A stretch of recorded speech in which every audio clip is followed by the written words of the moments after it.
Darling AC திருவிழா இந்தியாவிலேயே மிக குறைந்த மாத தவணையில் ஏசி. பாரம்பரியமான சுவையான புது அறிமுகம் KTV True Value Bronatile. NEET தேர்வு இல்லாத மருத்துவத்துறை சார்ந்த படிப்புகளுக்கு Vinayaka mission school of allied health science, Salem, Chennai, Pondicherry. பின்னாடியே ஆங்கரிங் பண்ணி எந்த ஆக்சிடென்ட்டும் நடந்ததில்லை. சன் டிவில எனக்கு சூசைட் விரும்பிட்டு ஒரு பேர் ஒன்று இருக்கு. நிறைய பேருக்கு தெரியாதுல்ல, நடிகர் சசிகுமாரோடைய பையன் இவர். காசிதான் கடவுளோட அது சூப்பர் டூப்பர் ஹிட் மூவி. வெள்ளிக்கிழமை விரதம் வில்லன். அப்பா அதில் ரொம்ப ஷார்ட் டைம் 63 படங்கள் பாடியிருந்தாங்க. அப்பா நடிகர் சசிகுமாருக்கும் அம்மாக்கும் அந்த சின்ன வயசுல நடந்த ஆக்சிடென்ட், பம்ப் ஸ்டவ் அது வெடிச்சிருச்சு. நடிகர் சங்கத்தில் பெரிய கூட்டம், மேடையில் அப்பா அம்மாவோட இது இருந்தது. என்ன நடக்குதுன்னு சுற்றி ஒன்றும் தெரியாது. நானும் எங்கள் அக்காவும் அந்த ரூம்லேருந்து டாட்டாலாம் காமிச்சிட்டு உட்காந்துருந்தோம். அப்பா அம்மாவை மிஸ் பண்ணதோட எங்கள் பாட்டியை மிஸ் பண்ணது தான் ரொம்ப அதிகம். ஏன்னா நான் MSc அட்வான்ஸ் ஜுவாலஜி படித்தேன். அப்போ கூட எங்கள் பாட்டியை கட்டிப்பிடிச்சிட்டு தான் நான் தூங்குவேன். அப்பா அம்மா இருக்கும்போது பத்திரிகைகள்லாம் இவங்க சூசைட் பண்ணிக்கிட்டாங்க. அப்படி வந்ததுனால தான் அப்பா சைடு அம்மா சைடு கொஞ்சம் மிஸ் அண்டர்ஸ்டாண்டிங் ஆச்சு. நடிகர் சங்கத்தில் அப்பாவோட கார், டைனிங் டேபிள் இருக்கு, வெசல்ஸ் இருக்கு, கல்யாண சீர், பீரோ, இதுக்கெல்லாம் ஒரு அமௌண்ட் கொடுத்துட்டு வாங்கிக்கலாம். இந்த பணத்தெல்லாம் நாங்கள் பசங்களோட வளர்க்குறதுக்காக நாங்கள் யூஸ் பண்ணுவோம் அப்படின்னு சொன்னாங்க. வித்த பணம் எல்லாம் திரும்பி வந்ததா இல்லையா? அப்போ பணம் வரல. இந்த சம்பவம் நடக்கும்போது சிவாஜி சார் தலைவர், அவர் தான் எங்களுக்கு லீகல் கார்டியன். 20 வயசு வரைக்கும் அவர் தான் வளர்த்தது அப்படின்லாம் சொல்றாங்க. திரும்பவும் சொல்றாங்க, எங்களை வளர்த்தது எங்க பாட்டி தான். 90ஸ்ல ரொம்பவே பிரபலமான நீங்கள் கேட்ட பாடல் ஆங்கர் விஜயசாரதி அப்படின்னா எல்லாருக்கும் ரொம்ப பிடிக்கும். குறிப்பாக பின்னாடியே நடந்துட்டு, அதாவது ரிவர்ஸ் வாக்கிங், அதில் ரொம்ப பிரபலம். அவ்வளோ அழகாக ஆங்கரிங் பண்ணியிருப்பாங்க. இன்றைக்கி வரைக்கும் அதை பிரேக் பண்ண யாருமே இல்லை. அண்ட் நடிகர் சசிகுமாரோட பையனும் கூட சின்ன வயசில் ஆக்சிடென்ட் நடந்து அப்பா அம்மாவை இழக்கும்போது பாட்டி தான் உங்களை ரொம்ப அழகாக வளர்த்தது. பாட்டியோட மன உறுதி அப்படிங்கிறது ரொம்ப அபரிமிதமாக, ரொம்ப ஒரு ஸ்ட்ராங்கான பெண்மணி அப்படின்னு சொல்லுவாங்கல்ல, அந்த பெண்மணி தான் சாரோட பாட்டி. ஸோ அந்த பாட்டியோட பெருமை உட்பட நிறைய விஷயங்கள் விஜயசாரதி சாருக்கு பின்னாடி இருக்கக்கூடிய லைஃப் லெசன்ஸ் நம்ம இப்போ கேட்டு தெரிஞ்சுக்க போகிறோம். Sir, welcome to the show. வணக்கம். உலகமெங்கும் இருக்கும் தமிழ் நேயர்கள் அவங்க எல்லாருக்குமே நெஞ்சார்ந்த வணக்கங்கள். மற்றும் என்னோட sweet arts 90s kids and early 2K kids அவங்க எல்லாருக்கும் லவ் யூ. ஆங்கரிங்கில் இந்த பின்னாடி நடந்துக்கிட்டே ஆங்கரிங் பண்ணணும் அப்படின்ற அந்த ஐடியா எப்படி கிரியேட் ஆச்சு? யாராவது சொன்னாங்களா இல்லை நீங்களா யோசிச்சு? இங்கிலீஷில் சொல்லுவாங்க இல்லையா, necessity is the mother of invention அப்படின்னு. ஆக்சுவலாக பார்த்தீங்கன்னா அப்போல்லாம் ஹெவி கேமரா, இப்போ குட்டியாக மாறி இருக்குது. அப்போ ஹெவி கேமராஸ் அந்த ஷோல்டரில் வச்சுட்டு அவங்க ஃபாலோ பண்ணணும். ஸோ கேமராமேனுக்கு நான் பேசிகிட்டே நடக்கிறேன் அப்படின்னா அவங்க பின்னாடி நடக்கணும். ஸோ அது கொஞ்சம் கஷ்டமாக இருக்கும். சரி ஜி, நான் அப்போ பின்னாடி நடக்கட்டுமா அப்படின்னு கேட்டேன். மாறின்னு ஒருத்தவங்க வருவாங்க, அவங்க தான் ரொம்ப நிறைய வருஷம் வந்தது, ரொம்ப க்ளோஸ். ஜி, நான் அப்போ பின்னாடி நடக்கட்டுமா? நான் ஓகே ஜி, நீங்கள் பின்னாடி நடங்க அப்படின்னு சொல்லி நான் அப்படி பின்னாடி நடக்க ஆரம்பித்து அவர் ஃபாலோ பண்ண ஆரம்பித்தது. இன்னொன்று என்னென்னா, நம்ம நடக்கிறோம்னு வச்சுக்கோங்களேன், திடீர்னு நமக்கே தெரியாது, திரும்பி பார்த்தா ஒரு பின்னாடி ஒரு 10 பேர் நடந்து வந்துட்டு இருப்பாங்க, நம்மளை ஃபாலோ பண்ணி கேமராவில் சன் டிவியில் தெரியும் அப்படின்னு. ஏன்னா என்னை பார்த்தோன்னே இவன் சன் டிவி ஆளுன்னு தெரியும். நான் இப்போ மதுரை ரோட்டில் நடக்கிறேன் அப்படின்னா என் பின்னாடி நடந்து வந்துட்டு இருப்பாங்க. பின்னாடி நடக்கும்போது அவங்களால அது பண்ண முடியாது. பின்னாடி போகும்போது விழுந்துட்டோம்னா என்ன பண்ணுறது? எங்கேயாவது இடிச்சுட்டு என்ன பண்ணுறது? ஷோ ப்ரொடியூசர் கூட வருவாங்க, அவர் ஹெல்ப் பண்ணுவார். கொஞ்சம் லெஃப்டில் நடந்துக்கோங்க, கொஞ்சம் ஸ்லோவாக போங்க, இப்படின்னா படி இருக்குன்னு அர்த்தம். அதுக்கேற்ற மாதிரி நான் படியில் ஏறி பின்னாடியே நடந்து போனோம். இல்லை இப்படின்னா படி பள்ளம் இருக்குன்னு அர்த்தம். அப்புறம் இப்போ சைக்கிள் வருது இப்படின்வாங்க. ஸோ என்னென்னா, நான் கண்ணாடி போட்டிருப்பேன்ல, கண்ணாடி போட்டுட்டு அங்கே பார்த்தா கூட எனக்கு அது டிஸ்ட்ராக்ஷன் மாதிரி தெரியாது. ஆனால் நான் சொல்கிற விஷயத்தில் தெளிவாக சொல்லணும். ஓகே, பின்னாடியே ஆங்கரிங் பண்ணி எந்த ஆக்சிடென்ட்டும் நடந்ததில்லை இல்லைம்மா. Wow, great. ஒரே ஒரு தடவை அது சொல்லியிருப்பேன் நான் அதுக்கு முன்னாடி. என்னென்னா, ஹிமாலய அந்த ஒரு மலை தொடர்ச்சி பார்க்கும்போது மற்ற மலைகள்லாம் ரொம்ப சின்னது, எட்டி பார்த்தோன்னா அவ்வளோ ஆழமாக இருக்கும். ஸோ அங்கே ஒரு தொங்கு பாலம் ஒன்று இருந்தது. நான் அப்படியே இங்கே இந்த பக்கம் ரோட்டில் கேமராமேன் உட்காந்துருக்காரு. ஸோ இங்கே தொங்கு பாலத்தில் அப்படியே நடந்து வந்துட்டு நான் பின்னாடி இந்த பக்கம் ஒரு மரம் ஒன்று இருக்குது, மரத்துக்கிட்டே நடந்து போனோம். மரத்துலேருந்து பின்னாடி பார்த்தீங்கன்னா பள்ளம், அந்த கார்ஜ் தான் டீப், ரொம்ப டீப் கார்ஜ் அது. சரி, அப்படியே நடந்து பின்னாடி நடந்து போயிட்டே இருக்க அப்படின்னாங்க. சரி, அப்படியே நின்று அப்படியே பேசிட்டேன். பேசி முடிச்சதுக்கப்புறம் கட் சொல்லலை, விஜய் திரும்பி பார்க்காம ஒரு ஸ்டெப் முன்னாடி வைங்க அப்படின்னாரு. ஹரி, அவர் தான் ப்ரொடியூசர். ஒரு ஸ்டெப் முன்னாடி வச்ச உடனே இப்போ திரும்பி பாருங்கன்னு, திருப்பி ஹரி இன்னும் 2 ஸ்டெப்பு தான் பின்னாடி. என்ன ஹரி சொல்லவே இல்லை. இல்லை, நீங்கள் விழுந்துடுவீங்களான்னு அப்படியே பார்ப்பாங்கல்ல, அது டிஆர்பி வரும். இதெல்லாம் ஜாலி மூமெண்ட்ஸ். இதெல்லாம் மற்றபடி இல்லை, அது விட மாட்டாங்க, அது மாதிரி விட மாட்டாங்க. இல்லை, அதுக்கு அது சொல்லப்போனால் சன் டிவியில் அந்த ஷோ பண்ணும்போது எனக்கு சூசைட் விரும்பினே ஒரு பேர் ஒன்று இருக்குது. நான் அது மாதிரிலாம் நிறைய இடங்களில் போயிட்டு சரி விஷுவலாக ஒரு இடம் நல்லா இருக்குன்னா நாம் எக்ஸ்ட்ராவாக என்ன பண்ண போகிறோம், இப்போ டேம் இருக்குன்னா டேமுக்கு நடுவில் தொங்க முடியுமா, அங்கே போய் நின்றுட்டு ஏதாவது பேச முடியுமா, அப்படி பண்ணுவேன் நான் யோசிப்பேன். ஆங்கரிங்லேயே ஃபைட் சீன் ட்ரை பண்ணியிருக்கீங்க இல்லை? ஒரே ஆங்கர் இவர் மட்டும்தான் இல்லை, பார்க்கும்போது கொஞ்சம் வித்தியாசமாக இருக்கணும். இல்லை பார்க்குறவங்களுக்கு அது என்னடா அவன் பண்ணுறான் அப்படிங்கிற மாதிரி இருக்கணும். விஜய் சாரே ஒரு வாட்டி சொல்லியிருந்தாரு இல்லை உங்களை மீட் பண்ணும்போது, எப்படிங்க இப்படி பின்னாடி நடக்கிறீங்க? அழகிய தமிழ் மகன் படம் வாங்கும்போது அவங்க 2 பேரும் இன்டர்வியூ பண்ணணும் அப்படின்னு சொன்னாங்க. ஸோ நான் வேறு ஒரு இன்டர்வியூலேருந்து கிளம்பி அங்கே போனேன். போகும்போது நாங்கள் 2 பேர் மட்டும் தனியாக இருந்தபோது ஒன்று சொன்ன தப்பாக நினச்சிக்க மாட்டீங்க அப்படின்ட்டு சொல்லி அதை கேட்டார். ஆமாம், இல்லைங்க முன்னாடி நடந்தால் தடிக்க விழுந்துடுறேன் அப்படி தான் அவர்கிட்ட சொன்னேன். அதுக்கப்புறம் சச்சினில் பார்த்தீங்கன்னா அந்த இன்டர்வெல்லில் சொல்லியிருப்பார். சச்சினில் நீங்கள் அந்த படம் பார்க்கும்போது எல்லா ஆங்கர்ஸோட இதுவும் சிக்னேச்சர் மாதிரி ஒவ்வொன்று சொல்லியிருப்பார். இன்டர்வெலுக்கு முன்னாடி பார்க்கும்போது will see you after a break அப்படின்னு சொல்லிட்டு அது சொல்லியிருப்பார். ஆமாம், நான் அது ஒவ்வொரு பிரேக்குக்கு முன்னாடி சொல்வேன் நான் அது. ஓகே, அப்போ விஜய் சார் வந்து நீங்கள் இம்ப்ரெஸ் பண்ணியிருக்கீங்க ஆங்கரிங்கில். ஸோ அது அந்த நேரத்தில் கொஞ்சம் பேர் தான் நம்ம இருந்தோம். சன்ல கொஞ்சம் பேர் தான் இருந்தோம். நான் பெப்சி உமா, திரை விமர்சனம் பண்ண ரத்னா, ஸோ கொஞ்சம் பேர் தான் இருந்ததுனால தனிச்சு தெரிஞ்சுங்க. ஆமாம் இல்லையா? அது ஒரு கோல்டன் பீரியட் ஆஃப் டைம் தான் அதெல்லாம். இன்னைக்கு எல்லாருமே இருக்காங்கல்ல. எஸ், உலகம் ஃபுல்லா டிராவல் பண்ணிருக்கீங்க சார் நிறைய. இல்ல இன்னும் ஆஸ்திரேலியா நிறைய பேருக்கு பொறாமையா இருக்கும்ல சார், எங்கெல்லாம் போறாரு எங்கெல்லாம் சாப்பிடுறாரு அப்படின்னு. அது இருக்கும். இன்னைக்கு அதுதான் சொல்ல வரேன். நான் டிராவல் பண்ணது ஒரு என்ன சொல்றது 96லேருந்து ஒரு 2007 வரைக்கும் நான் ட்ராவல் பண்ணியிருக்கேன். 10-11 வருஷம். ஆமாம், ஒரு 16 to 17 கண்ட்ரிஸ் ட்ராவல் பண்ணியிருக்கோம். பட் இன்னைக்கு இருக்க யூடியூபர்ஸ் நிறைய ட்ராவல் பண்ணுறாங்க. அது பார்க்கும்போது சந்தோஷமாக இருக்குது. ஓகே, நீங்கள் போனதுலேயே உங்களுக்கு ரொம்ப பிடிச்ச இடம் எது? இந்தியா இருக்கா? இந்தியா. Wow, what answer. நம்ம அதிகம் சுத்த நம்ம இந்தியாவை நேசிக்க ஆரம்பிச்சிருவோம். அதுதான் உண்மை. சீரியஸ்லி நிஜமாக தான் சொல்ல வரேன். நம்ம ஒரு நாட்டில் மட்டுமே தான் உங்களுக்கு ஒரு பக்கத்தில் பனி, இன்னொரு பக்கத்தில் அடர்ந்த காடுகள், கடல், பாலைவனம் எல்லாமே இருக்குது. 5 ரூபாய்க்கும் உணவு கிடைக்கும், 500 ரூபாய்க்கும் உணவு கிடைக்கும், 5000 ரூபாய்க்கும் சாப்பிட முடியும். எல்லா விதமான மக்களும் வாழ முடியும். வெளியில் போயிட்டு வந்தால் தான் நம்ம நாட்டோட அருமை என்னன்னு தெரிய வரும். ஐயோ, ஆனால் அந்த டைம் நீங்கள் கேட்டு பண்ணும்போது வீட்டில் இருப்பீங்களா? வீட்டில் இருக்கிறதுக்கு டைம் இருக்குமா? என்னென்னா நான் நீங்கள் கேட்ட பாடல் வந்து மாதத்தில் எப்படியும் ஒரு 10 நாள் கிட்ட இருக்குங்க ஆவரேஜாக பார்த்தோன்னா. அதை தாண்டி நான் சீரியல்ஸ் பண்ணிகிட்டு இருந்தேன் அண்ட் ஸ்பெஷல் ஷோஸ் பண்ணிகிட்டு இருந்தேன். சன் டிவியில் இன்டர்வியூஸ்லாம் இருக்கும், அதெல்லாம் பண்ணிகிட்டு இருந்தேன். சீரியல்ஸ் வந்து ஒரு சித்தி மெகா சீரியல் ஒன்று கமிட் ஆனேன்னா வீக்லி ஏதாவது ஒன்று பண்ணுவேன். அது மாதிரி சின்ன பாப்பா, பெரிய பாப்பா, விக்ரமாதித்தன், மறக்க முடியுமா, இது மாதிரி சீரியல்ஸ் எல்லாம் பண்ணிகிட்டு இருந்தேன். அதுக்கே யாரும் சரியாக இருக்கும், கரெக்டாக இருக்கும். திடீர்னு ஏதாவது ஒரு மூவி அப்படி இப்படின்னு வரும். நிறைய பேருக்கு தெரியாதுல்ல, நடிகர் சசிகுமாரோடைய பையன் இவர் அப்படிங்கிறது சில பேருக்கு தெரிஞ்சிருக்கும், சில பேருக்கு தெரியாது. பட் தெரிஞ்சுட்டா ஆமாம்ல ஜாட ஒன்றா இருக்குல்ல அப்படின்னு சொல்லுவாங்க. ஸோ அப்பா கிட்ட இருந்து உங்களுக்கு வந்து சாயல் நிறைய பேர் சொல்லுவாங்க, அந்த ஜாடை இருக்குன்னு சொல்லுவாங்க, அவர் சிரிப்பு இருக்குன்னு சொல்லுவாங்க. சந்தோஷமாக இருக்கும். அவர் இப்படி தான் இருப்பாரோ, அவர் இப்படி தான் சிரிப்பாரோ அப்படிங்கிற மாதிரி இருக்கும். யாராவது அவர் கூட ஒர்க் பண்ணவங்க, இப்போ ரீசெண்டாக நான் ஒரு பேட்டியில் கூட சொல்லியிருந்தேன், யார் அப்பா கூட ஒர்க் பண்ணவங்களெல்லாம் சந்திக்கும் போதெல்லாமே எனக்கு ஒரு அப்பா பார்த்தீங்கன்னா ஒரு இன்னொரு கொஞ்சம் எக்ஸ்ட்ரா இன்ஃபர்மேஷன் கிடைக்கும். என்ன படிச்சிங்க? நான் பிஃபார்மசி. பிஃபார்ம். யா, ஓகே. அது படிக்கணும்னு சொன்னது யார்? அது படிக்கணும்னு சொன்னது யார் உங்களுக்காக ஹெல்ப் பண்ணது இந்த டெசிஷன் எடுக்கும்போது? அப்பா. அதை மாதிரி ஒருத்தர் இல்லை எனக்கு. மை காட், ஒரே கேள்வியில் ரொம்ப அழகாக புரிய வச்சுட்டீங்க சார். ஆனால் நான் ரொம்ப யதார்த்தமாக பதில் சொன்னேன். பட் அந்த கேள்வியில் எவ்வளோ பெரிய வலி இருக்குது அந்த பதில்ன்றது. நானும் அந்த இடத்துல இருந்து நிறைய கேள்வி கேட்டிருக்கேன்ல. ஆக்சுவலி சசிகுமார் சார் வந்து சிவாஜி சார் கூட நிறைய படங்களில் நடிச்சிருக்காங்க. அப்படிங்கும்போதே ஆடியன்ஸ்க்கு அந்த ஒரு கனெக்ட் பண்ணிக்க முடியும் இல்லையா?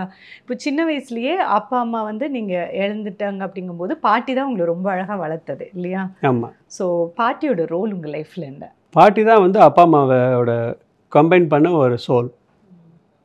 அப்பாவாகவும் இருந்தாங்க, ஏன்னா கண்டிப்பாக இருக்கும். அண்ட் நீங்கள் அம்மாவுக்கு ஒரு டெஃபினிஷன் சொன்னீங்கன்னா அன்கண்டிஷ்னல் லவ் அப்படின்னு தானே சொல்கிறாங்க எல்லா பசங்களும். அந்த வகையில் பார்க்கும்போது அவங்களோட இன்னும் சொல்லப்போனால் நான் எப்போதும் சொல்கிற மாதிரி அப்பா அம்மாவை மிஸ் பண்ணுறத விட எங்கள் பாட்டியை மிஸ் பண்ணுறது தான் ரொம்ப அதிகம். ஏன்னா நான் எம்எஸ்சி அட்வான்ஸ் ஜுவாலஜி படித்தேன். அப்போ கூட எங்கள் பாட்டியை கட்டிப்பிடிச்சிட்டு தான் நான் தூங்குவேன். அந்த மாதிரி ஒரு பழக்கத்திலே காலேஜ் போய் பாட்டியை கட்டிப்பிடிச்சி. காலேஜுக்கு போயில, வீட்டுக்கு வந்துட்டு அப்புறம். சரி, ஓகே, சரிங்களா? அப்படிதான் தூங்கி ஸோ அந்த அளவுக்கு ஆமாம், அந்த அளவுக்கு அவங்க பாட்டிக்கும் பேரனுக்கும் என் மேலேயும் சரி எங்கள் அக்கா மேலேயும் சரி எங்கள் பாட்டிக்கு வந்து ஒரு தனி பாசம் உண்டு எப்போவுமே. அவங்க எல்லாம் பாட்டி அம்மா பாட்டி அம்மா பாட்டி அம்மா பாட்டி அப்பா பாட்டிக்கும் அந்த மாதிரி இருந்தது. பட் நாங்கள் அம்மா பாட்டி கூட இருந்ததுனால அவங்க வந்து அம்மா பாட்டி வந்து பயங்கர சென்ஸ் ஆஃப் ஹியூமர் அதிகம் அவங்களுக்கு. அந்த ஒரு இது அவங்க பேசுறது கொஞ்சம் ஸ்ட்ரிக்டாக இருக்க மாதிரியே இருக்கும், ஆனால் செம்ம ஜாலியாக பேசுவாங்க. அப்பா நடிகர் சசிகுமாருக்கும் அம்மாவுக்கும் அந்த சின்ன வயசுல நடந்த ஆக்சிடென்ட் அது என்ன சார் நடந்தது? ஆக்சுவலாக அம்மா வந்து கொஞ்சம் நல்லா வசதியாக வளர்க்கப்பட்ட ஒரு அவங்க சமையல்லாம் பண்ணி அந்த மாதிரிலாம் அவங்க வளர்க்கல. அது பம்ப் ஸ்டவ், அது பம்ப் ஸ்டவ் வந்த புதுசு, கேஸ்லாம் கிடையாது. பம்ப் ஸ்டவ் அப்படின்னு ஒரு நடுவில் அது ஒரு பீரியட்ல இருந்தது, அது வெடிச்சிருச்சு. ஸோ அது வெடிச்சதுனால ஷி வாஸ் வேரிங் நைலான் சாரியா சம்திங், அது ஃபுல்லாக இதாகி அப்பா வந்து காப்பாற்ற வந்தாங்க. அப்பாவுக்கும் இதாகி 2 பேரும் போய் ஷவரில் நின்று அப்பா சத்தம் போட்டு அந்த சவுண்டு கேட்டு சுற்றி இருக்கவங்களாம் வந்து அப்படியே ஹாஸ்பிட்டலுக்கு கூட்டு போய் இதுதான் நடந்தது. அந்த ஆக்சிடென்ட் நடந்தது. உங்களுக்கு வயசு சார்? 4 வயசு குழந்தை. நீங்களும் அக்காவும்? அக்கா வந்து என்னோட 1.5 வயசு பெரியவங்க. அப்பா அது ரொம்ப ஒரு மாதிரி கொடுமையான ஒரு விஷயம். ஆமாங்க. குழந்தையா இருக்கும்போது நடக்கிற சில விஷயங்கள் வந்து அதை புரிஞ்சுக்க முடியாது அப்படின்ற ஒன்றும் இருக்கும் இல்லையா? ஏன்னா ஒரு 5 வயசுக்கு கீழே அப்போ இவ்வளோ ஃபோனு ஃபோக்கஸ் அப்படி எக்ஸ்போஷர் அப்படிங்கிறது கிடையாது. அப்படிங்கும்போது அந்த டைமில் நீங்கள் அதை எப்படி கேரி பண்ணிக்கிட்டீங்க? இல்லை, நான் தான் சொல்லியிருக்கேனே, எனக்கு ரொம்ப வருஷம் வரைக்கும் அது தெரியாது என்னென்னு. இதை நான் சொன்னதுக்கே வந்து அதை எப்படி சின்ன வயசில் ரொம்ப வருஷம் வரைக்கும் அவங்க இறந்தது தெரியாதான், ஆனால் வந்து பணம்லாம் போனதெல்லாம் மட்டும் கரெக்டாக தெரியுமா அப்படின்னா, எனக்கு எங்கள் அப்பா அம்மா இறந்ததுன்னு தெரிய வந்ததே லேட்டு தான். அந்த வயசில் அது புரியல? அப்பா இல்லை, அந்த வயசில் எங்கள் பாட்டி சொல்லலை எங்களுக்கு ரொம்ப வருஷம் வரைக்கும். அப்பா வந்து ஷூட்டிங் போயிருக்காங்க, அம்மா ஷூட்டிங் போயிருக்காங்க, மீட்டிங் போயிருக்காங்க, இப்படியே சொல்லி தான் வளர்த்தாங்க. அப்போ ஆக்சிடென்ட் நடந்தது அதெல்லாமே நாங்கள் தான் நடிகர் சங்கத்தில் வந்து ஒரு க்ரீன் ரூம் ஒன்று இருக்கும், அங்கே பெரிய கூட்டம், மேடையில் அப்பா அம்மாவோட இது இருந்தது.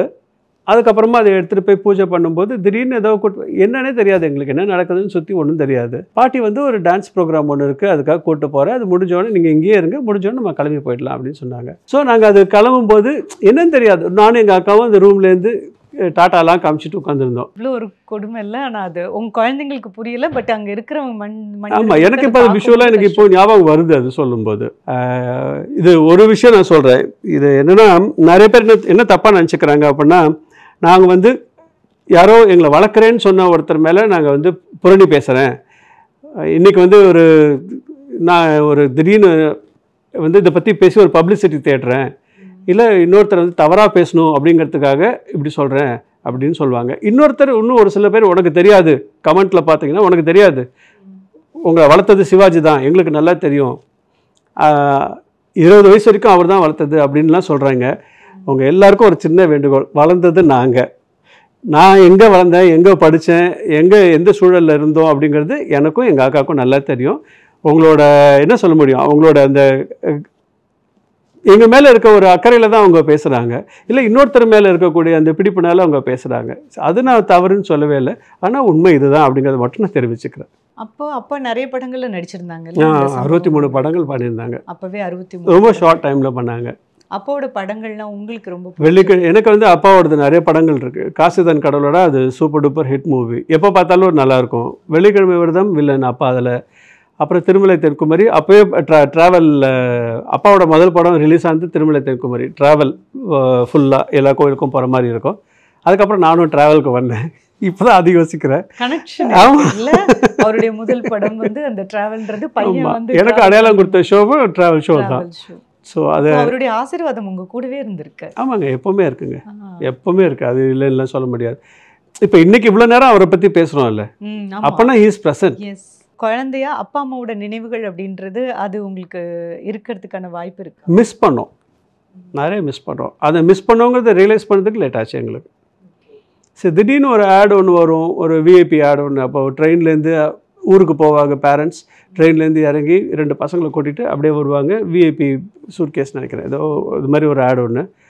அது பார்க்கும்போது இப்படி தான் இருக்குமோ அப்படின்னு, அதுக்கெலாம் லேட்டஸ்ட் ஸ்டேஜஸில் தான் கொஞ்சம் கொஞ்சமாக அதெல்லாம் பார்க்கும்போது ஓகே மிஸ் பண்ணோம் அப்படிங்கிறது தெரிஞ்சுது. இன்னமும் நானும் அக்காவும் இதை பற்றி பேசும்போது எங்களுக்கு மூட் ஆஃப் ஆகும், அக்காவுக்கு டக்குன்னு அழுக வந்துடும், அதெல்லாம் உண்டு தான், இல்லைன்னா சொல்ல முடியாது. நான் இப்போ உங்ககிட்ட கேட்டதை தான், உங்களுக்கு ஒரு சப்போர்ட் ஒன்று இருக்காங்க இல்லையா, நீ பண்ணுமா நான் பார்த்துக்கலாமா அப்படின்னு சொல்கிறாங்கல்ல, அந்த ஒரு சப்போர்ட்டுக்கு நமக்கு ஒருத்தங்க எப்போவுமே வேணும். சின்ன பசங்களாக இருக்கும்போது கண்டிப்பாக தேவைப்படும். அது எங்களுக்கு எங்கள் பாட்டி இருந்தாங்க. என்ன எங்கள் பாட்டி படிக்கலை, அதனால் வந்து நீ என்ன படிக்கிறியோ நான் படிக்க வைக்கிறேன் அப்படின்னு சொல்லுவாங்க. ஸோ அதுதான், யாராவது பாட்டிக்கிட்ட இதை பற்றி பேச வந்தால் கூட அப்படியே கை காமிச்சிடுவாங்களாம், தூரக்கே இருக்கு அப்படியே இருங்க அப்படின்னு சொல்லிடுவாங்களாம் எங்கள் கூட இருக்கும்போது. அதுக்கப்புறமா தனியாக போய் பேசிட்டு வருவாங்களாம். ஸோ எங்கள் முன்னாடி பேச மாட்டாங்க. I don't know whether you believe it, but இது என்னோட எக்ஸ்பீரியன்ஸ். நான் வந்து ஒரு கம்பெனியில் ஒர்க் பண்ணிகிட்ருக்கேன் படித்து பிஃபோர் கெட்டிங் இன்டு மீடியா. அப்போது வரதுக்கு முன்னாடி நான் பெங்களூரில் வந்து ஒரு லான்ச் மீட்டிங் ஒன்று உட்காந்துருக்கும்போது எங்கள் பாட்டி வந்து பிரஸ்ட் கேன்சர் இருந்தது அவங்களுக்கு. ஆனால் நானும் எங்கள் அக்காவை தெரிஞ்சால் வருத்தப்படுவோன்னு ரொம்ப வருஷம் சொல்லவே இல்லை. ஆமாம், ஒரு 14-15 வருஷம் கேஸ் ஹிஸ்ட்ரி அவங்களுக்கு. பட் சொல்லவே இல்லை அவங்க பாட்டி. அதுக்கப்புறம் எங்கள் அக்கா கல்யாணத்துக்கு முன்னாடி நீ சர்ஜரி பண்ணிக்கிட்டா தான் நான் கல்யாணம் பண்ணிப்பேன்னு பிளாக்மெயில் பண்ணதுனால தான் அவங்க சர்ஜரி பண்ணிட்டாங்க. இல்லைன்னா அவங்க அதுவும் பண்ணிட்டு இருந்திருக்க மாட்டாங்க. அண்ட் என்னென்னா, நான் அங்கே மீட்டிங்கில் இருக்கேன். நான் மீட்டிங்கில் இருக்கும்போது திடீர்னு என் மைண்டில் வந்து இப்போ அந்த ஃபோன் அடிக்க போகுது. அந்த ஃபோன் அடித்தோடனே போய் இந்த ஃபோன் எடுப்பார். அவர் பியை கூப்பிட போகிறாரு. பி வந்து என்னை கூப்பிட போகிறாரு. என்னை கூப்பிட்டு ஏதோ சொல்ல போகிறாரு. அது பாட்டி பற்றின விஷயமா இருக்குது அப்படிங்கிறது ஒரு ப்ரிமோனிஷன் மாதிரி எனக்கு முன்னாடியே தோணுது. ஆமாம், இது எத்தனை பேர் கிண்டல் பண்ண போறீங்கன்னு தெரியாது. பட் இது நடந்தது, நடந்தது எனக்கு. அதுக்கப்புறம் என்ன ஆச்சுன்னா, அதே மாதிரி ஃபோன் அடிக்குது. தான் போய் ஃபோன் எடுத்தார். பி கூப்பிட்றாரு, சொல்கிறாரு. பி என்னை வெளியில் கூப்பிட்டு வந்து பாட்டி பற்றி விஷயம் சொல்கிறாரு. அப்புறம் பெங்களூர்லேருந்து நான் இங்கே வரத்துக்கு ஃப்ளைட் இருக்கா அது இருக்கான்லாம் ட்ரை பண்ணாங்க. அப்போ அந்த அளவுக்கு இறந்துட்டாங்க. அந்த நியூஸ் நான் வந்து சேர்றதுக்கு நைட் ஆயிடுச்சு. இது மாதிரி நிறைய விஷயங்கள். இது வந்து எங்கள் அக்கா ஹஸ்பண்ட் சொல்லுவாங்க, அது வேற ஒன்றும் இல்லை சாரதி, அது வந்து இந்த கடைசி நேரத்தில் அவங்க உன்னை பற்றி ரொம்ப நினச்சிருந்துருப்பாங்க, அதனால தான் அந்த ஆத்மா வந்து உனக்கு அந்த இன்ஃபர்மேஷனை சொல்லியிருக்காங்க அவங்க அப்படின்னு அவர் சொன்னார். சரி, ஓகே, இப்படியும் இருக்கலாம் அப்படிங்கிற மாதிரி நினச்சிக்கிட்டேன். சம்திங் இருக்குல்ல, யூனிவர்ஸ் வந்து கனெக்ட் பண்ற விஷயம். கண்டிப்பாங்க, அந்த சோல் டு சோல் கனெக்ஷன், அது தெரியறது, ஃபீல் பண்றது எல்லாமே உண்மை. அந்த அன்பும் பாசமும் ரொம்ப ட்ரூவா இருந்ததுன்னா அதை நாம அதை புரிஞ்சுக்கிட்டு அதுக்கேற்ற மாதிரி இருந்தோம்னா நம்ம அதை ரிசீவிங் எண்ட்ல இருப்போம். கரெக்ட். நம்மள அதுக்கேற்ற மாதிரி ஒரு சரியான பாத்திரமா நம்மளை மாத்திக்கணும். ஆமா. அப்பா அம்மா இருக்கும்போது அப்போ அந்த காலத்துல பத்திரிகைகள்லாம் வந்து இவங்க சூசைட் பண்ணிக்கிட்டாங்க அப்படின்ற செய்திகளும் அப்படியும் வந்தது. அப்படி வந்ததுனால தான் கொஞ்சம் ஒரு மிஸ் அண்டர்ஸ்டாண்டிங் மாதிரி ஆச்சு. அப்பா சைடு அம்மா சைடு கொஞ்சம் மிஸ் அண்டர்ஸ்டாண்டிங் ஆச்சு. அதுக்கப்புறம் நாளடைவில் அதுவும் சரியாயிடுச்சு. கொஞ்சம் வருஷத்தில் அது சரியாச்சு. அது சரியாகிற வரைக்கும் நாங்கள் பாட்டி வீட்டில் தான் இருப்போம். பட் அந்த பத்திரிகைகள் அந்த சமயம் என்ன நடந்தது அப்படின்ற அந்த ஃபேக்ட் செக்கிங் அப்படி இல்லாமல் எழுதும்போது அது அந்த ஃபேமிலியை எந்த பாதிக்கும். அன்னைக்குன்னு இல்லை, இன்னைக்கும் சொல்கிறேன், இது மாதிரி பண்ணுறது எல்லாருமே பாதிக்கும். அப்பா அம்மாவுக்கு இப்படி ஒரு விஷயம் நடந்துருச்சு, ஆக்சிடென்ட் அப்படிங்கிறது, பாட்டி வளர்க்குறாங்க. ஸோ ஃபினான்ஷியலாக உங்கள் ஃபேமிலியில் உங்கள் குழந்தைங்களை உங்களையும் உங்கள் அக்கா பாட்டி, நாங்கள் இருந்த வீடு வந்து கொஞ்சம் பெரிய வீடுங்க, பாட்டி வீடு. அந்த வீட்டில் சுற்றி வாடகை விட்டுட்டாங்க. அம்மா பாட்டி ஒரு 4 வீடு வாடகை இருந்தது, கொடுத்துருந்தாங்க. அதில் நாங்கள் நல்லா வளர்ந்தோம். அப்போ நடிகர் சங்கம் ஃபினான்ஷியலாக அவங்க பொறுப்பு எடுத்துக்கல, பட் எடுத்துக்கிறதா சொல்லியிருந்தாங்களா? அவங்க வளர்க்குறதா சொன்னாங்க. பாட்டி அப்புறம் எங்களை ஹாஸ்டலில் போடுறோம் அப்படின்னு சொல்லியிருந்தாங்க. ஸோ பாட்டி வந்து நாங்கள் சொந்தக்காரங்க நாங்களாம் இருக்கும்போது எதுக்கு நீங்கள் பசங்களை கொண்டு போய் ஹாஸ்டலில் போடணும், எதுக்கு வேண்டாம், நான் வளர்க்குறேன், அது பசங்க வளர்ந்ததுக்கப்புறம் நீங்கள் என்ன பண்ணுறீங்களோ பண்ணிக்கோங்க அப்படின்னு சொன்னாங்க. நாங்கள் வளர்ந்ததுக்கப்புறம் பார்த்திங்கன்னா அப்பாவோட இன்சூரன்ஸ் அமௌண்ட் திரும்ப வந்தது, அதை பேங்க்கில் போட்டிருந்தாங்க. அப்போ ஆக்சுவலாக அந்த டைம் என்ன சார் நடந்தது? அப்போ அங்கே நடிகர் சங்கம் வந்து பொறுப்பு எடுக்கும் அப்படி இப்படின்னு சொல்லி உங்களோட சொத்து வந்து அவங்க பொறுப்பில் இருந்ததா இல்லை நீங்களே தான் பார்த்துக்கிட்டீங்க? பாட்டி தான். இல்லை, அம்மாவோட நகைகள் திரும்ப வந்தது. அக்காவுக்கு 18 வயசு ஆகும்போது சிவாஜி சார் வீட்டில் போயிட்டு அதை கலெக்ட் பண்ணாங்க. அது அம்மாவோட நகைகள்லாம் வந்து. அதுக்கு முன்னாடி அது அவங்க பொறுப்பில் இருந்ததா? அப்போ நடிகர் சங்கம் பொறுப்பில் இருந்தது. ஏன் நீங்கள் சின்ன குழந்தைங்களா இருந்தீங்கன்றதுனால ஃபேமிலி இல்லை, என்னென்னா அந்த தேங்க்ஸ் டு பத்திரிகைகள் அவங்க போட்டதுனால 2 ஃபேமிலியும் 2 போலார் ஜோன்ஸில் இருந்தாங்க. 2 அப்படின்னு சொன்னதுனால ஆமாம், ஸோ 2 துருவத்தில் இருந்தாங்க. அப்படி இருக்கிறதுனால என்ன ஆச்சுன்னா, யார்கிட்ட பணத்தை கொடுக்கறது அப்படிங்கிற மாதிரி ஒன்று வந்தது, யார்கிட்ட இந்த திங்ஸ் எல்லாம் திரும்ப கொடுக்கறது அப்படிங்கிற மாதிரி கேள்வியெல்லாம் வந்தது. ஸோ இந்த பணத்தெல்லாம் இந்த திங்ஸ் எல்லாம் விற்றுட்டு இப்போ நீங்கள் வந்து அப்பா சைடு நான் அம்மா சைடு அப்படி இருக்கோன்னு வச்சுக்கோங்க. நீங்கள் என்னெல்லாம் அந்த ஃபேமிலிக்கு கொடுத்தீங்களோ அதை நீங்கள் ஒரு பணம் கொடுத்துட்டு வாங்கிக்கலாம். நான் என்னெல்லாம் கொடுத்தனோ அதுக்கு நான் ஒரு பணம் கொடுத்துட்டு நான் அந்த திங்ஸ்லாம், இப்போ ஃபார் எக்ஸாம்பிள் டைனிங் டேபிள் இருக்குது, வெசல்ஸ் இருக்குது, இது மாதிரிலாம் திங்ஸ்லாம் இன்னும் அப்போ எல்லாமே வெயிட்டாக இருக்கும்ல, அந்த மாதிரி பாத்திரங்கள், கல்யாண சீர் அதெல்லாம் கொடுத்துருப்பாங்க. ஸோ இது மாதிரி பொருட்கள் தான் சொல்ல வரேன். பீரோ, கியூரியோ இது மாதிரிலாம் இருந்தது. ஸோ இதுக்கெல்லாம் வந்து ஒரு அமௌண்ட் கொடுத்துட்டு வாங்கிக்கலாம். யார் அமௌண்ட் கொடுத்துட்டு யார் வாங்கணும்? ஏன்னா அந்த வீட்டில் குழந்தைங்க நான் வந்து அப்பா சைடு, நீங்கள் அம்மா சைடு. ஸோ நீங்கள் ஒரு அமௌண்ட்டு கொடுத்துட்டு வாங்குறீங்க, நான் வாங்குறேன். இந்த பணத்தெல்லாம் நாங்கள் வந்து பசங்களோட வளர்க்குறதுக்காக நாங்கள் யூஸ் பண்ணுவோம் அப்படின்னு சொன்னாங்க. அப்பாவோட கார் இருந்தது, சின்ன எக்ஸாம்பிள். அப்பாவோட கார் வந்து அம்பாசிடர் காரை 3000 ரூபாய்க்கு விற்றாங்க அப்படிங்க. அது எப்படி அது எங்களை வளர்க்குறதுக்காக யூஸ் பண்ண போகிறோம் அப்படின்னு சொன்னாங்க. அப்பா கட்சியில் இருந்தாங்கல்ல. இவர் ஐயா அப்பாவுக்கு வந்து காமராஜர் ஐயாவை ரொம்ப பிடிக்கும். ஸோ அவருக்காக போய் ரொம்ப தீவிரமாக பிரச்சாரம் பண்ணுவாங்க காங்கிரஸில். ஏன்னா சிவாஜி சாரும் சொல்லியிருப்பாங்க, அதுக்காக 2 பேருக்காகவும் அவங்க போய் நிறைய பிரச்சாரம் பண்ணியிருப்பாங்க. மீட்டிங்லாம் போகும்போது, வீட்டுக்கெலாம் வரும்போது பார்த்தீங்கன்னா எல்லாம் கை கொடுப்பாங்களே, கொடுக்கும்போது பிளேடு வச்சு கீறிடுவாங்க. கையில் நான் பிளேடு வச்சுட்டு அப்படியே கொடுப்பாங்க போல இருக்குது. வந்தால் நிறைய கீரலோடு வருவார். அது மீட்டிங் போகும்போது அப்படி தானே இருக்கும். நம்ம ஒரு ஆப்போசிட் பார்ட்டில இருந்து கை கொடுக்கறாங்க, மாதிரி கை கிழிச்சு விட்டு அது மாதிரிலாம் நடந்து வந்திருக்கு. கார்லாம் உடச்சிலாம் வந்திருக்காரு. ஏன்னா அந்த மாதிரி அவர் பேசுவார், நல்லா பேசுவாராம். அது அந்த கார் எல்லாம் பாப்பா யூஸ் பண்ணிட்டு இருந்தாரு மீட்டிங். ஆமாம் ஆமாம், ஷூட்டிங்க்கு போகிறதுக்கு, மீட்டிங் போகிறதுக்கு இதுக்கெல்லாம் யூஸ் பண்ணிட்டு இருந்தாங்க. புது கார் தான் எனக்கு 4021 கார் டிஎம். அவர் 4021னாலே அது ஒரு நாஸ்டாலஜிக்காக இருக்கும். அந்த நம்பரே எனக்கும் எங்கள் அக்காவுக்கும் ஸ்பெஷல். ஓகே, அப்பா ஃபேமிலியும் அம்மா ஃபேமிலியும் யார் பார்த்துக்கிறதுங்கும் போது எல்லா சொத்தையும் விற்று இந்த பணத்தை பேங்க்ல போட்டு குழந்தைங்களை பார்த்துக்கணும். அது டேக் கேர் பண்ணுறது உங்கள் அம்மா பாட்டி. ஆனால் பணம் வரல. பாட்டி அவங்க வீடு வாடகைக்கு விட்ட பணத்தில் தான். ஆமாம், அப்படி தான் எங்களை வளர்த்தாங்க. அந்த பணத்தை நம்பி நாங்கள் வளரல. திரும்பவும் சொல்கிறாங்க, எங்களை வளர்த்ததே எங்கள் பாட்டி தான். நீங்கள் என்ன வேணால் கமெண்ட் பண்ணிக்கோங்க. வித்த பணம் எல்லாம் திரும்பி வந்ததா இல்லையா? அப்போ சம்மந்தப்பட்டவங்க இல்லை, யாரும் இல்லை. ஸோ யார்கிட்டையும் போய் நாங்கள் நடிகர் சங்கத்தில் யாரெல்லாம் இருந்தாங்க சார் அப்போ? இந்த சம்பவம் நடக்கும்போது சிவாஜி சார் தலைவர், அவர் தான் எங்களுக்கு லீகல் கார்டியன்.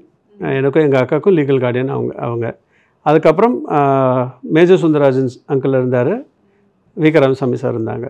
இவங்க 3 பேர் தான் அந்த பொறுப்பாளர், செக்ரட்டரி அந்த போஸ்டிங்கில் இருந்திருப்பாங்கன்னு நினைக்கிறேன். ஃபியூனரல் நடந்த டைம் மட்டும் எல்லாரும் இருந்தாங்க, போனாங்க. அதுக்கப்புறமா இந்த பணம் என்னாச்சுன்னு இன்னி வரை தெரியாதா உங்களுக்கு? உங்கள் அப்பாக்காக நாங்கள் கலெக்ட் பண்ணி கொடுத்தோம் அப்படின்னு சொல்லுவாங்க.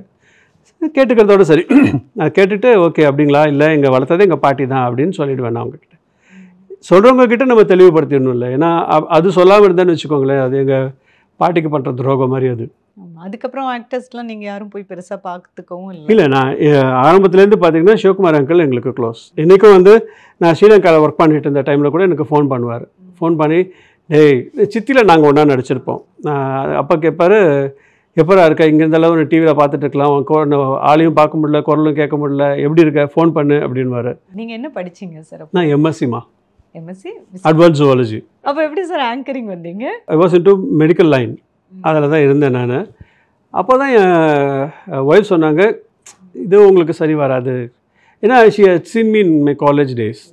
அப்போது வந்து பயங்கரமாக லொடலோட நான் லவ் மேரேஜ். ஓகே, பயங்கர லொடலோட எல்லாருக்கிட்டையும் சிரித்து பேசிட்டு அடிச்சுட்டு அப்படியே பண்ணிகிட்டு இருப்பேன். ஸோ விஜயசாதி வந்தாலே ஜாலியாக இருக்கும் அப்படிங்கிற மாதிரி ஒரு இது இருக்கும். அது பை நேச்சர் அப்படி இருந்தது. அப்படி இருந்ததுனால அவங்க சொன்னாங்க, நீங்கள் ஏன் ஒய் டோன்ட் யூ ட்ரை இது மாதிரிலாம். வீட்டில் ஏதாவது டிவி பார்த்துட்டு இருக்கும்போது அந்த பாட்டு வரும்போது இது இந்த பாட்டை தான், அந்த பாட்டு அப்படின்லாம் சொல்லிட்டு உட்காந்து இந்த பீரியடில் நீங்கள் ஏன் இதுக்கு பண்ணக்கூடாது அப்படின்னு அப்படி ஆரம்பிச்சது தான் அது. ஸோ ஜுவாலஜி படிச்சுட்டு டிவி ஆங்கரிங் வந்துட்டீங்க. ஆமாம், ஃபார்மா படிச்சுட்டு நிறைய பேர் வராங்களே, அது மாதிரி தான். பட் உங்களுக்கு உங்களுக்கு ஆக்டிங் அப்படின்றது பேஷனாக இருந்திருக்கா இப்போயாவது? அப்பா மாதிரி நடிக்க? இல்லை, எங்கள் பாட்டிக்கு வந்து நான் அந்த லைனுக்கு வரணும்னு ஆசையாக இருந்தது. பட் ஐயோ பாட்டி வேணாம் பாட்டி, அதெல்லாம் வேணாம் பாட்டி அப்படின்னு சொல்லிட்டு, ஏன்னா அது ஒரு காயம் என்னென்னா, இது மாதிரி தப்பாக எழுதுவாங்க அப்படிங்கிற அப்பா அம்மாவோட இதுக்கு அது ஒரு காரணமாக இருந்ததில்லை. ஸோ அது ஒரு காயமாகவே இருந்தது. சரி வேண்டாம், நம்ம போனாலும் எதுக்கு அப்படின்னு சொல்லிட்டு வராமல் இருந்தது. இந்த அப்பாவுக்கு ஒரு ஆக்சிடென்ட் நடந்து பத்திரிகைகள் எழுதின ஒரு விஷயம் உங்களை பாதிச்சதாலே நடிப்பு வேண்டாம்னு நினச்சிங்க. இந்த லைனுக்கே வேண்டாம் அப்படின்னு சொல்லிட்டு, எங்கள் அக்காவும் இதெல்லாம் வேணாண்டா. அப்பா வந்து ஆர்மியில் இருந்தாங்க.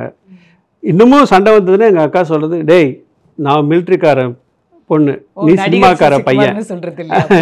நடிகர் சசிகுமார், நான் மிலிட்ரிக்காரன் பொண்ணு, நீ சினிமாக்கார பையன், நான் வந்து இந்தியன்டா அப்படின்னு இந்த மாதிரிலாம் பேசுறதெல்லாம் உண்டு. ஆக்டிங் முன்னாடி ஆர்மியில் இருந்தாங்க, சைனா வாரிலெல்லாம் இருந்தாங்க. அண்ட் ஒரு பெரிய இதுலேயே இருந்தாங்க. அதுக்காக அவருக்கு ஸ்பெஷல் அவார்டெலாம் கூட, பிரசிடென்ட் அவார்டெலாம் கூட கிடச்சிது.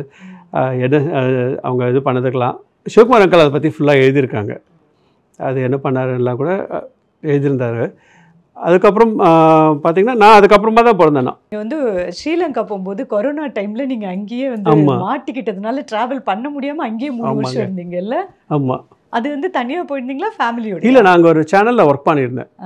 அங்கே சக்தி டிவின்னு ஒரு டிவி இருக்குது. அதில் வந்து I was business set CO இதில் இருந்தேன், ஒர்க் பண்ணிகிட்டு இருந்தேன்.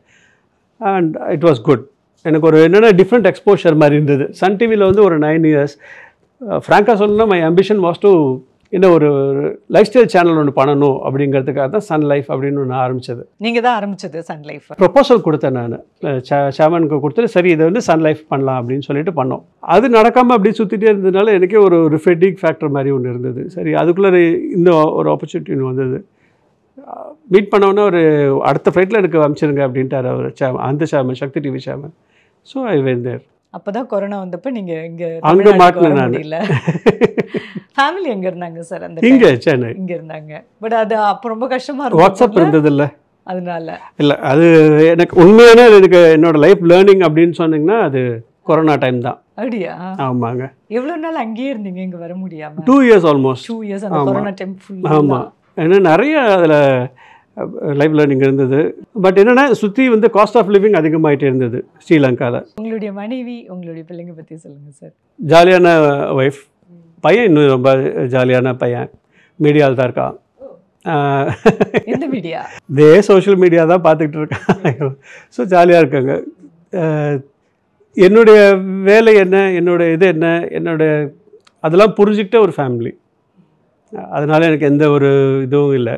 ஸோ லைஃப் இவ்வளோதான் அப்படின்னு ஒரு மனிதர் நீங்கள். Thank you so much sir. நிறைய விஷயங்கள் ரொம்ப அழகாக ஷேர் பண்ணியிருக்கீங்க. Thank you so much. தேங்க்யூ. எல்லாருக்கும் வந்து சிரிச்சுக்கிட்டே ஆங்கர் பண்ணுற விஜயசாரதி தெரியும். அவருக்கு பின்னாடி அவர் இவ்வளோ விஷயங்கள் பண்ணி அதை கடந்து வந்திருக்காரு. அப்பயே சிரிச்சுட்டே இருக்காருங்கிறது இந்த இன்டர்வியூ மூலியமாக தெரிய வரும். டார்லிங் ஏசி திருவிழா இந்தியாவிலேயே மிக குறைந்த மாத தவணையில் ஏசி. பாரம்பரியமான சுவையான புது அறிமுகம் KTV True Value Bronatile. NEET தேர்வு இல்லாத மருத்துவத்துறை சார்ந்த படிப்புகளுக்கு Vinayaka mission school of allied health science Salem, Chennai, Pondicherry.